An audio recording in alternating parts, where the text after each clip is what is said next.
Ito po ang post ni Rigoberto Tiglao. Bongbong Marcos senatorial bets are panicking with donations from tycoons dwindling to a trickle. Wala na raw halos yung donasyon po. Umaasa kasi ang mga yan sa mga donasyon po ng mga oligarko. Dwindling to a trickle. Bongbong Marcos and Romualdez no money na raw as 70% of ayudas etc. already released but the ratings are still going down. Okay, tignan po natin. No? Alam po ninyo, mamomoblema ka talaga kung ikaw, marami po dyan, hindi naman po mga supporter ni BBM. Di ba? Sa mga kandidato niya, yung senatorial slate po ni BBM, actually, star-studded. It's either mga sikat o halos lahat po sila ay dating senador. Yung hindi lang senador sa lineup niya, si Abby Binay, pero sikat naman yung mga Binay na political family, tsaka si Abalos. Pero the rest, sa aking pagkakalam, lahat yan dating senador. So, talagang pan 12-0 yan. Kung yan po ang mga kandidato ni Duterte, 12-0 check. Di ba? Alam niyo ibig ko sabihin na winnable talaga lahat. Kasi mga dating senador na eh. Mga sikat po sila sa pangalan. Ngayon, namili ang mga yan, nag-administration po sila, kahit pwede po silang mamili. Sa kasikatan po nila, pag nag-apply po sila kay Pangulong Duterte, talagang tatanggapin niya mga yan. Kasi ganun ang politics eh, di ba? Mas sikat, mas winnable, kukunin po yan. Matutuwa po si Tatay Digong kung lalapit sila. Kaya bakit hindi po sila nagsilapit kahit yung mga malalapit po na pangalan kay Tatay Digong? Dahil nga po, pag administration party ka, given po yan na hindi ka mamomblema sa pondo. Di ba? Given na yan eh, kasi administration ka eh. Hindi ka mamomblema sa pondo, bumabaha yung pondo mo. Ikalawa, may history na po na pag midterm election, lagi pong nananalo o majority ng nananalo, pro-administration bet. Kaya historically, tumaya sila kay BBM dahil administration. Gusto nilang hindi sila mahirapan. Okay. Ngayon, ang realidad, nagbabagsakan po sila, nadadamay po sila sa instead po na makatulong sa kanila si BBM, sa kanilang popularity, halos lahat po, kung hindi man lahat, halos lahat po ng senatorial bets ni BBM, pabagsak po yung rating. Ibig sabihin, imbis na po sila natatangay ni BBM paakyat, tinatangay sila ni BBM pababa. No, pababa po yung rating. Gayon din, eto naman pong mga oligarko, yung mga tycoons natin, kingmaker po yan. Talagang namumuhunan po yan sa mga kandidato. Hindi naman po pera ng kandidato yung ginagastos nilang bilyon-bilyon. No? Hindi po nila sariling pera yan. Yan po, galing po yan sa mga tycoon na gustong magkaroon ng pabor sa kanila balang araw. Eh kung nakikita po ng mga tycoon, ikokot ko lang po si Miriam Defensor Santiago. Sabi ni Miriam Defensor Santiago, kaya importante na matataas sa rating. Dahil pag yung mataas ka po sa rating, lalo na pag presidential, kung marami kayo naglalaban, yung number 1, 2, 3, sigurado na yan sa pondo. Bumubuhos po yung pondo dyan. No? Eh ngayon pong alam na po ng lahat ng tao na umaakyat na yung mga Duterte at yung pabagsak na po yung rating ng mga BBM candidates. Sa tingin nyo, sino po yung bubuhusan ng pera ng mga tycoon? Di ba? Hindi sila susugal na alam nilang pabagsak na. Kaya yan po ang problema ayon kay ano. Tapos given pa 70% na raw ng ayuda ay naipamigay na. Pero wala pa rin pong epekto sa rating. Yun yung problema eh. Namigay na ng ayuda, ang dami ng perang ginastos, hindi nakaapekto sa rating. O bakit hindi nakaapekto? Eh, marami po nagsasabi sa mga comment na hindi naman lahat napupuntay ayuda sa tao. Doon kayo may problema. Okay. Ano pa ang sinabi ni Rigoberto Tiglao? Marami tong tweet niya na to eh. Families of BBM senatorial candidates begging them to withdraw at mauubos lang daw ang pera nila. O yung mga pamilya daw po ng mga kandidato ni BBM ay nakikiusap na mag-withdraw na kayo ng kandidasin nyo kasi nauubusan po sila ng pera. Kasi kinakailangan nila lumaban. Kung wala na pong nagbibigay sa kanila ng mga tycoon, tandaan po ninyo, may problema po yung mga negosyante ngayon under Trump. O yan nga pala, no, maiba muna tayo. Alam po ninyo, buong mundo po, pinoproblema nila yung tariff war ni Donald Trump. Bakit po dito sa Pilipinas hindi po napag-uusapan? Di ba? Buong mundo po yan, apektado ng tariff war ni Donald Trump. Yung pagtataas ni Donald Trump ng mga tariff na mga pumapasok sa kanilang produkto. Bakit tanging Pilipinas lang po ang hindi namumblema sa tariff? Eh wala naman tayong ganong export. Ang namumblema po niyan buong mundo dahil buong mundo po may binibenta sa US. Number 1 consumer sa buong mundo. Pinaka-consumer ng mga tao, US. Mga European cars, lahat yan sa US, benta sa US. Lahat ng mga goods. Marami pong pinayayaman sa mundo ang US. Kaya pag sinabi na US na tataasan namin yung tariff ninyo, eh malamang hindi na maibenta yung mga produkto nila.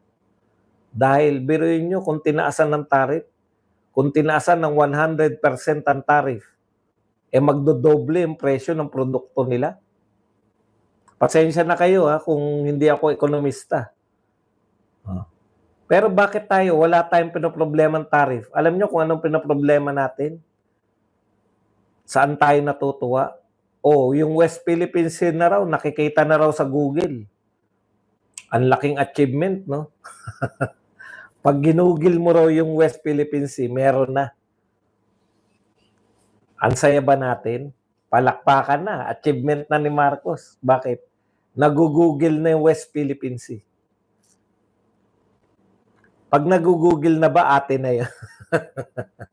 Wala na tayong kahati.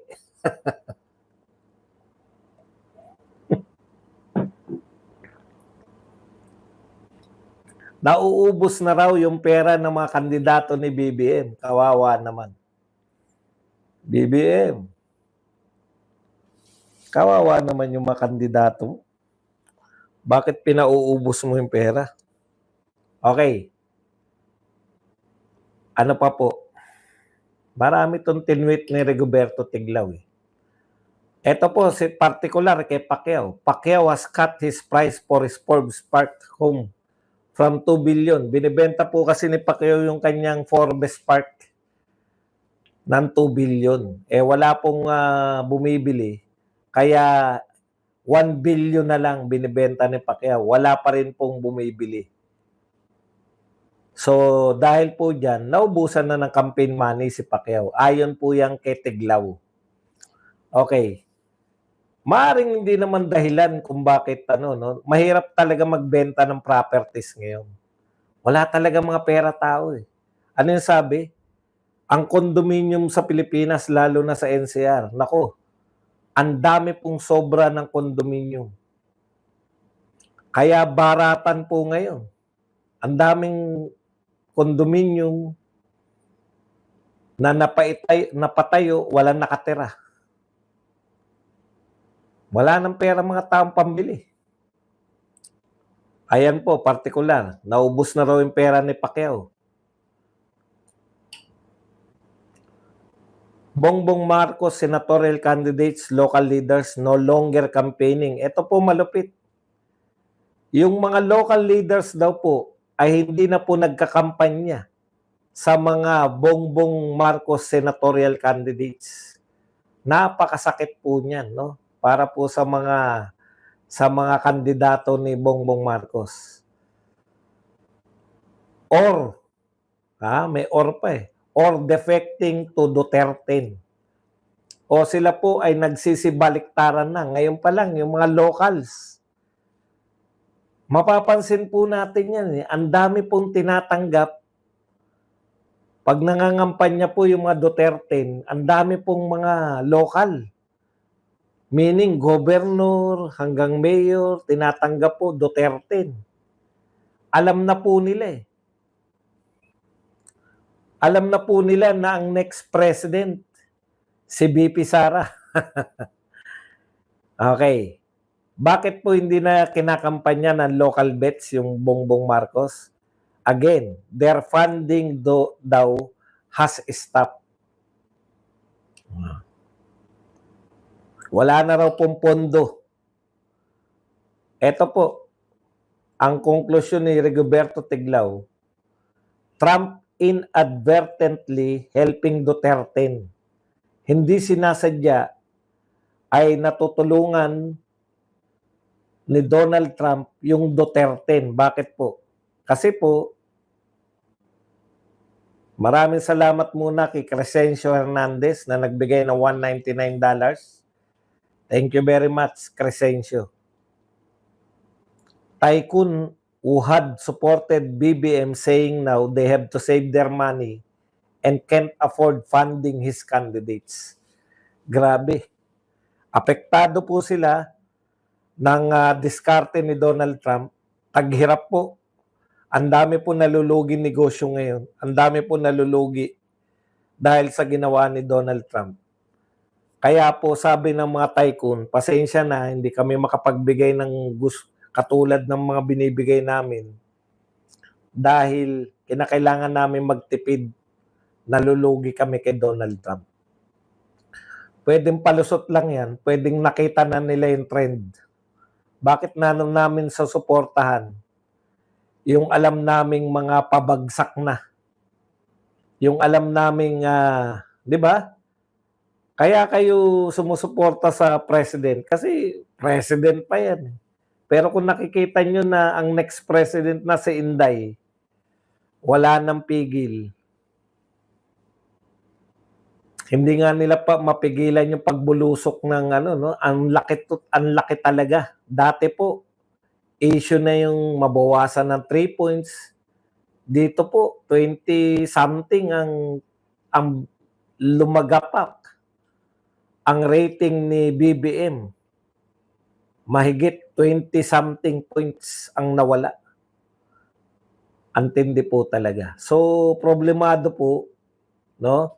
Ang laki pong problema niyan kung kalagitnaan po ng kampanya ninyo, yung ine-expect mo kaya ka kumampi kay BBM para wala kang problema sa pondo, biglang namomblema ka ngayon ng pondo. Ayon po to lahat kay Rigoberto Tiglao. Yan. Para, sinasabi ko na po para baka may magtanong na naman na pinipake news mo lang kami badong. Okay. Meron pa ba? Teka lang tignan lang natin kung meron tayong nakaligtaan. Ito po. Alam nyo naman, may tapaoho yung mga yan. Si Rigoberto Tiglao po ay isa pong, dati po yung kasing secretary, panahon po ni Gloria Macapagal Arroyo. Kaya sikat po yan, na ngayon po ay kolumnista ng Manila Times. Okay. Parang katulad po nila Panelo, di ba? Mga dating secretary po yan, kaya kinukot natin. Ano po ang reaksyon ng mga BBM supporters sa pagtaas po ng survey ni BP Sara at pagbagsak ng survey ni BBM. Ine-expect nyo po na ano sila, no, na mag-isip tayo, di ba? Anuhin natin yan, yung saan tayo nagkamali, di ba? Hindi po. Akala nyo ba, sasabihin nila, ano ba mga mali nating ginagawa? Pag-isipan naman natin. Ang mali nyong ginagawa, wala kayong ginagawa, kundi bumanat lang ng bumanat sa mga Duterte. Lahat ng kapalpakan ni Marcos, sinisisi nyo lahat kay Duterte. Yun. Pero dahil hindi sila nagsusuri, no? Mula nung nagsimula silang bumanat hanggang ngayon, bira lang ng bira, dahil hindi po nila kayang isipin na yun na nagpapabagsak ng rating ni Bongbong, yung patuloy nilang paninira sa Duterte. At yun din na nagpapataas ng rating ni Inday, yung patuloy nilang paninira sa mga Duterte. Kaya, akala nila walang mali doon sa ginagawa nila. Tuloy pa rin sila sa paninira.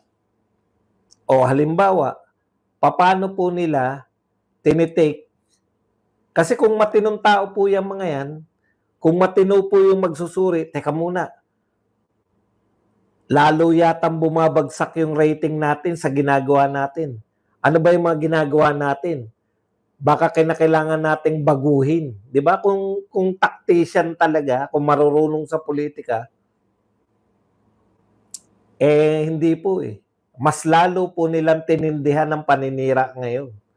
Nung bagsak na sa rating si Bongbong Marcos, imbis po na matuto sila na mali yung paninira lang, mas lalo po nilang tinindihan. Katulad po nito, mataas sa survey, palamunin naman ng taxpayers, magtrabaho ka. Yan po ang sinasabi nila kay BP Sara ngayon. Palamunin ka lang pala, BP Sara, magtrabaho ka naman.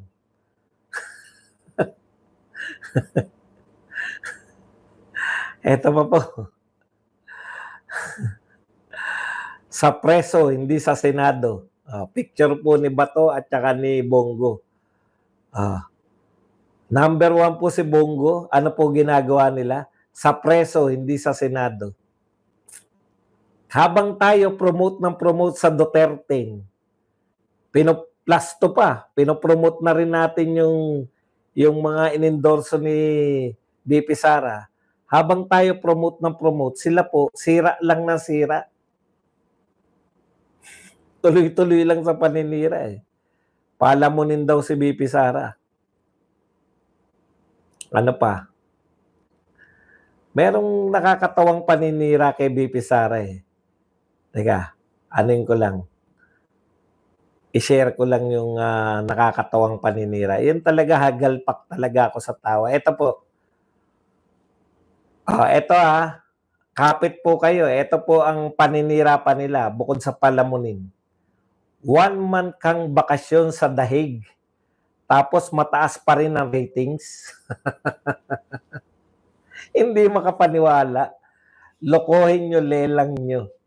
Lokohin lang. Hindi po sila naniniwala sa mataas talaga ang rating ni BP Sara. Huy! Ano ba kayong mahina ba talaga kukotin yung mga BBM supporters? Hindi nyo ba alam, kontrolado nyo, kayo po ang nasa gobyerno eh. Ibig nyo sabihin yung oposisyon ang nakakapagpaikot ng mga datos. Kayo naman. Tignan nyo po kung paano sila manira. 1 month kang bakasyon sa dahig.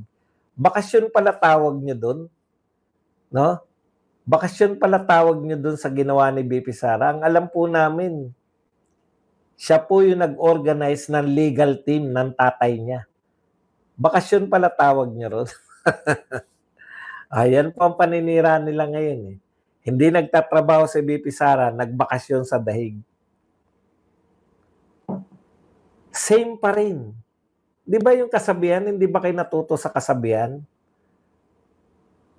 Huwag kang magtaka, huwag kang mag-expect na may ibang resulta yung ginagawa mo kung pare-pareho lang. Pare-pareho lang paninira sa mga Duterte ang ginagawa niyo eh. Mag-e-expect ba kayo ng kakaibang resulta?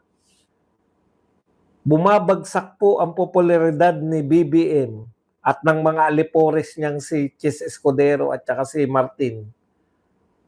Dahil wala kayong tigil sa kasisira sa mga Duterte. Imbis na tigilan ninyo, lalo nyo pang dinadagdagan, tinutuloy-tuloy nyo lang. Ine-expect nyo na tataas rating nyo. At yun nga mga kababayan, anong masasabi niyo sa balitang ito?